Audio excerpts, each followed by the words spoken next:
कोलाडच्या रखडलेल्या उड्डाणपुलाचा व्यावसायिकांना फटका. पावसाचं पाणी थेट दुकानात शिरल्यानं व्यावसायिकांचं नुकसान.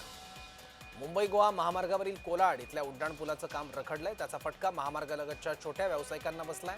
आज सकाळपासून झालेल्या जोरदार पावसामुळे सर्व्हिस रोडवर पाणी साचलं. पाणी वाढल्यानं अनेक दुकानांमध्ये शिरलं. दुकानदारांचं मोठं नुकसान झालं. नुकसान म्हणजे पहिली गोष्ट म्हणजे नॅशनल हायवेचं आज 15-16 वर्षापासून हे काम रखडलेलं आहे आणि त्यांची जी गटारं बांधण्याची जी पद्धत आहे ती लहान आहे, त्याच्यातनं क्लिनिंग केलं नाही.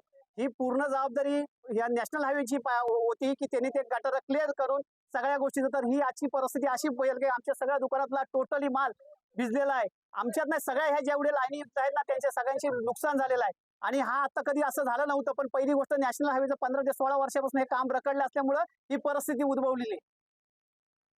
मेन प्रॉब्लेम असा आला का रोडच्या हे जे कॉन्ट्रॅक्टर आहेत त्यांनी मेन गटार साफ केलेले नाहीये. त्याच्यामुळे हा शक्यतो हा पाणी जर एवढ्या दिवसात पाणी आमच्या इथे कधी आलेलं नव्हतं, पण ह्या वर्षी गटार साफ केला नसल्यामुळे आमच्या इकडून पाणी आलेलं आहे. 70-80 हजाराचं तर नुकसान झालेलं आहे आमचं आणि इमिटेशन. त्यामुळे माल तर आम्हाला का फेकून द्यावाच लागेल.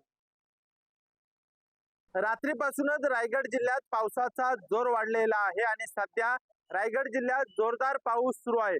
सध्याची ही दृश्य आपण पाहता, ही दृश्य आहेत कोलाड नाक्यावरची. पूर्णपणे या आजूबाजूची दुकान आहेत त्यामध्ये पाणी जो आहे तो पावसाचा या ठिकाणी गेला आहे आणि प्रचंड नुकसान या दुकानदारांची या ठिकाणी झालेलं आहे.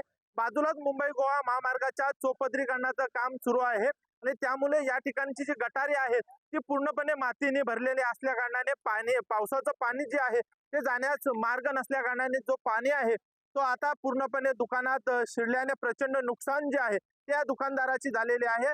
प्रशासनाकडून सतर्क राहण्याचा इशारा जो आहे तो नागरिकांना दिला आहे, कारण पुढच्या काही तासात रायगड जिल्ह्यात मुसळधार पाऊस होण्याची शक्यता हवामान खात्याकडून वर्तवण्यात आलेली आहे. अजय नाडकर, जय महाराष्ट्र न्यूज, रायगड.